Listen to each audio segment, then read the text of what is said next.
You said that you were quite nervous before the match. Can you just talk through, what it felt like before you were about to walk out on that court, and at what point in the match did you kind of settle down into things? No, I mean, I wasn't nervous walking onto the court. I would say more during my practice, because I was practicing on court 3, and then when I got there, there was so many people, and it felt so different from last time I was here. So I don't know. I just wanted to do well for all the people that were watching, and yeah. But when I walked onto the court, I was fine. It felt like normal. I was just sort of curious, when they do a bag check for you, like what you see on TV, do you have your new little Barbie doll in your bag that you can pull out that is made of you? I mean, if they do a bag check on me right now, they're just gonna find a lot of plastic bags. And I didn't get the Barbie yet, so and also I wouldn't put it in my bag if I had it. I would like put it in a case, in my house and frame it or something.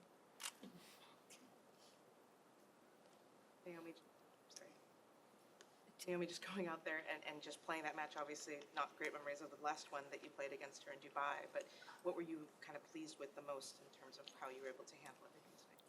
Yeah, I mean, seeing as it's my first match back here, and everyone talks about like being a defending champion, and then playing her again, I think actually it was really good for me because I learned the most when I lose matches, and I lost to her last in Dubai, and honestly it was great that I got to play her again because I was able to learn from the mistakes I did back then, and I was able to apply it, so it worked out pretty well for me.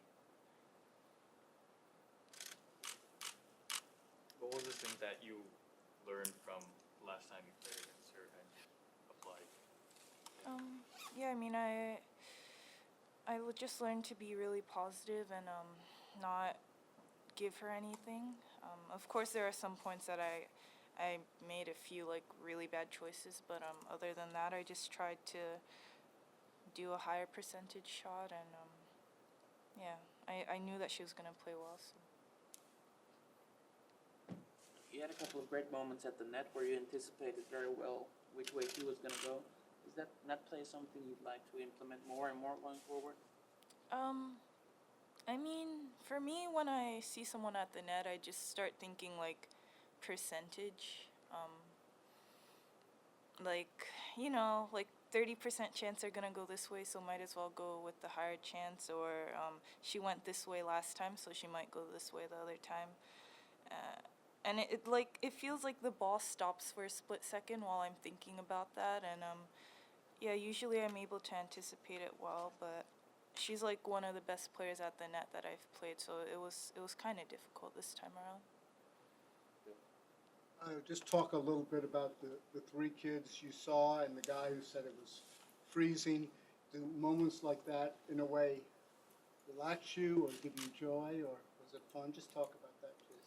Yeah, I mean, for me, it's really fun because I feel like people get engaged in the match, and they're just here and having a good time, and I don't know, like, I know that you're not technically supposed to be listening to like the outside crowd, but when they're just like shouting it down, I try not to laugh, but it's really funny, and yeah, I think that moment really stood out for me. Were the moths a factor at court level? Did you see them? Yeah, I mean, they were flying everywhere. It was impossible not to see them. But like, other than being on the baseline and stuff, it's not like, I don't know, like, when you're serving and then you see like 3 moths right where you're about to serve, then you sort of feel bad because you're like, should I kick them off, or does the ball, but like, they're already dead. So I don't know. I don't want to say it was annoying because they're still like, animals or insects. But yeah, it was a little bit annoying. Getting back to your practice before the match today and the all the people there, and I think there were cameras and a reporter on site as well. How is that tricky? And how do you maybe get over, if it is tricky, how do you maybe get over it and block it out?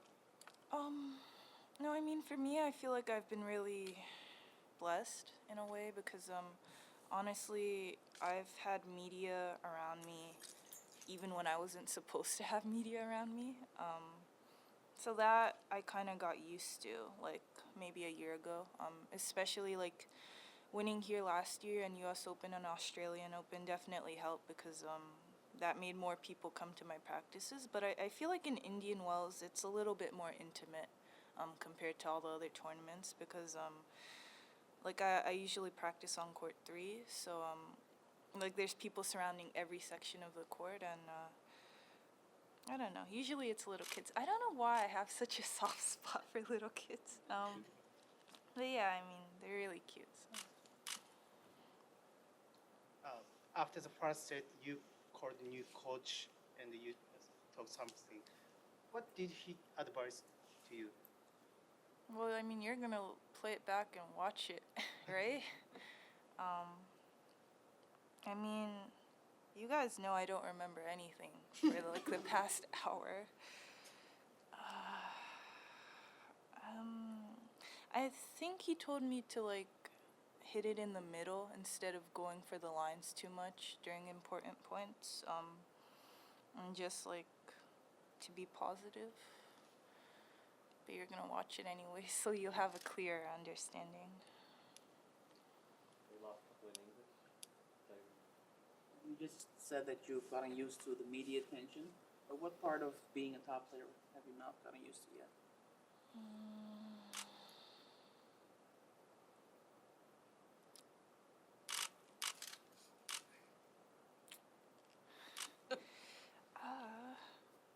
I mean, for me, it was the media was the biggest thing that was my problem. No offense, guys. I'm sorry. No, I don't know. I guess I don't want to call them random people, but random people stop me and want to take pictures. And it usually shocks me because it's sometimes not when I'm anticipating it. Like if I'm at the tournament site, then I'm cool with it because I know it's a tennis tournament. But like if I'm just walking around in a like mall or something, then it just catches me off guard. How about showing emotions when you play? You talked in the past about you want to try to keep yourself under control and manage all that, but you're also pretty expressive when you play. So what's the balance for you, you think, at this stage? Where do you play your best tennis when you're, in terms of the emotions that you show on the court? Yeah, I mean, I think I play best when I celebrate the good points and I don't show any emotions for the bad points. So that way, like, all the positive energy goes up. Like, it's like a seesaw. Like, if you celebrate the good part, then it goes up, and then, like, show no reaction for any of the negative parts. I was curious, do you have a more difficulty gearing up for a later evening match like you had tonight as opposed to an afternoon or late morning match? What's your preference and why? Well, I mean, I used to really dislike night matches because you're like the last one there, and honestly, I sleep kind of early. But I think I have a good night match win streak going for me right now, so I'm not gonna say anything negative about that. And actually, it's good because you get to sleep in for a really long time and then take a nap. So yeah, I kind of enjoy it now. One more in English and then we'll switch to. Up next for you is Danielle Collins. You've played her before. What are your thoughts on that one? Yeah, I mean, to be honest, I remember I played her in Beijing, but I don't really remember too much specifics on that match. But I do, like, I know that she played well in Australia, and I was remembering watching her semis against Kvitova. But I think I'm just gonna have to watch a lot of videos. Okay, we'll switch to Japanese. ランキング1位になってから試合で勝ったのは今日が初めてですけど、なんか特別に思うことはありますか？ No, I mean, I wasn't really thinking about that. I was just thinking about I wanted to win this match because she beat me before. And, yeah, other than that, I was thinking about enjoying my time here because I won this tournament last year and it's one of my favorite tournaments. So, no, I wasn't really thinking about ranking.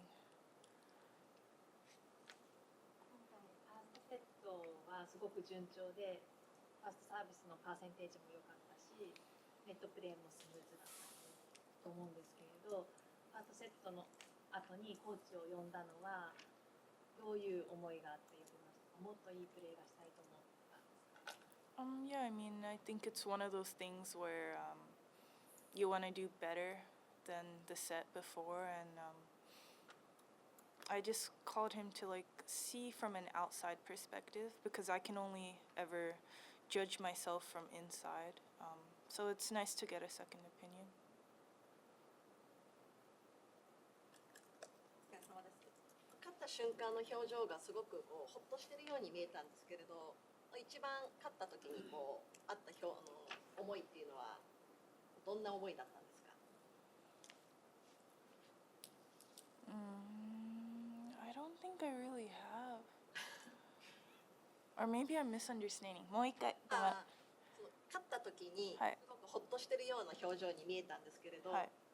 一番その勝った瞬間のその感情っていうのは嬉しさだったのか、ほっとしたのか、安心したとか、どういう感情が一番最初に来ましたか？ Okay, my brain is not working. ごめん、英語ですみません。Okay. You looked quite relieved when you won. So, what kind of emotion comes first when you won that match? Okay, yeah. ごめん。Wow. Yeah, I mean, relief is a good word because I felt like she was playing well, really well towards the end, and it was kind of difficult to serve it out. But yeah, I was relieved and also happy because I remember how it was the last time I played her, and